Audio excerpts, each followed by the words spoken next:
A feast of flavors. Biryani is a truly special dish. It is loved all across India and many other parts of the world too. Imagine fragrant rice cooked slowly with tender meat or lovely vegetables, and a wonderful mix of spices. Every spoonful is full of flavor. It is more than just food, it is a celebration, a dish that brings people together. It always makes a meal feel grand. This amazing dish has a rich history. Many say it came from the Mughals. They were emperors in India long ago. They loved grand feasts and rich food, so biryani was fit for kings and queens. Over time it spread across the land. Different regions added their own touch, making biryani even more interesting. It became a key part of Indian cooking, a taste of history in every bite. There are so many types of biryani. Each one is a little different. You might have heard of Hyderabadi biryani. It is famous for its strong spices. Then there is Lucknowi biryani, which is more subtle and fragrant. Some biryanis are made with chicken, others use lamb, fish, or prawns. And of course, there are delicious vegetable biryanis. So much variety to explore. It is a world of flavors. Making biryani at home is a real joy. It might seem like a lot of work, but it is worth every minute. The smell that fills your kitchen is wonderful. It is a promise of the delicious meal to come. Sharing homemade biryani with family and friends is special. It is a way to show your love. There is nothing quite like it. It's cooking from the heart. The most important ingredient is good basmati rice. You need long grains that smell lovely. This rice cooks up fluffy and separate. It does not become sticky or mushy. Wash the rice a few times, then soak it in water for about 30 minutes. This helps the grains cook perfectly. Good rice is the foundation of your biryani. It makes a big difference to the final dish. So, choose your basmati rice with care. Next, you need your main star meat or vegetables. Chicken and lamb are very popular choices. Make sure the meat is fresh and good quality. Cut it into medium-sized pieces. For a vegetable biryani, use a mix. Carrots, potatoes, peas, and beans work well. Marinating the meat or vegetables is a good idea. It makes them tender and full of flavor. Use yogurt and spices for the marinade. This step adds a lot of depth. Spices are the soul of any biryani. They give it that amazing aroma and taste. You will need some whole spices like bay leaves, cinnamon sticks, green cardamom pods, and cloves. These go into the rice and the masala. Then you need ground spices, turmeric powder for color, red chili powder for a bit of heat, and of course garam masala for warmth.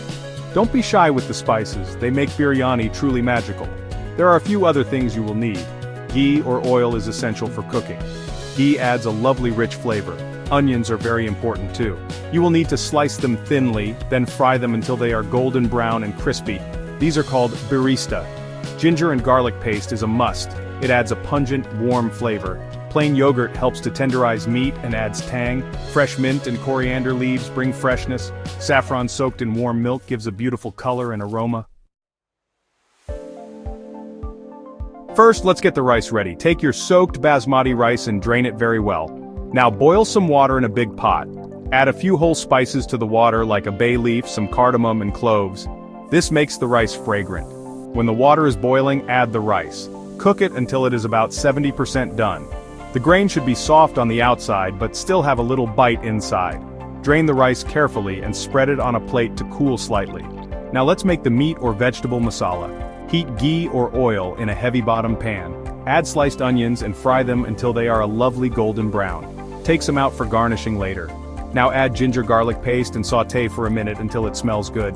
Then add your ground spices and cook them for a short while. Next, add your marinated chicken, lamb, or vegetables. Cook until the meat is tender or the vegetables are cooked through. It should be a thick, rich masala. This is the exciting part, layering the biryani. You need a heavy bottom pot with a tight lid. Start with a layer of the cooked rice at the bottom. This prevents the masala from sticking. Then add a layer of your meat or vegetable masala. Spread it evenly. Sprinkle some fried onions on top and add some fresh mint and coriander leaves. Then add another layer of rice. Repeat these layers and finish with a top layer of rice. Garnish with more fried onions, herbs, and saffron milk. The final step is dum cooking. This is very important for biryani. Dum means cooking with steam. Seal the pot tightly. You can use a dough made from flour and water or use aluminum foil to seal the lid. Place the pot on very low heat. Let it cook slowly for about 20 to 25 minutes.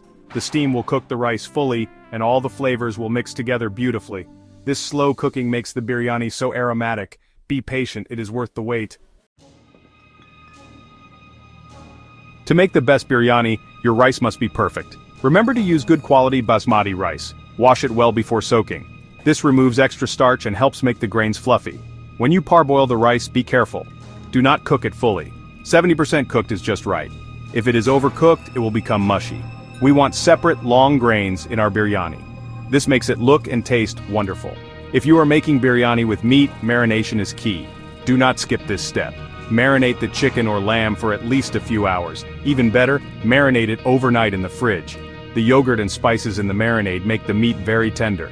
They also help the meat absorb all the lovely flavors. This makes a huge difference to your biryani. The meat will be juicy and delicious. It will melt in your mouth. Those crispy fried onions or barista are so important. They add a lovely sweetness and texture.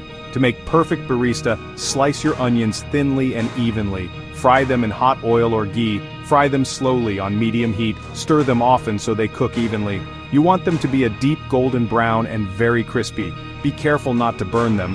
Burnt onions will taste bitter. Good barista takes a little time. Finally, be patient with the dum cooking. This slow steaming process is magical. It allows all the flavors to meld together. The rice finishes cooking in the fragrant steam. The aroma builds up inside the sealed pot. Do not be tempted to open the lid too early. Let it cook on low heat for the full time.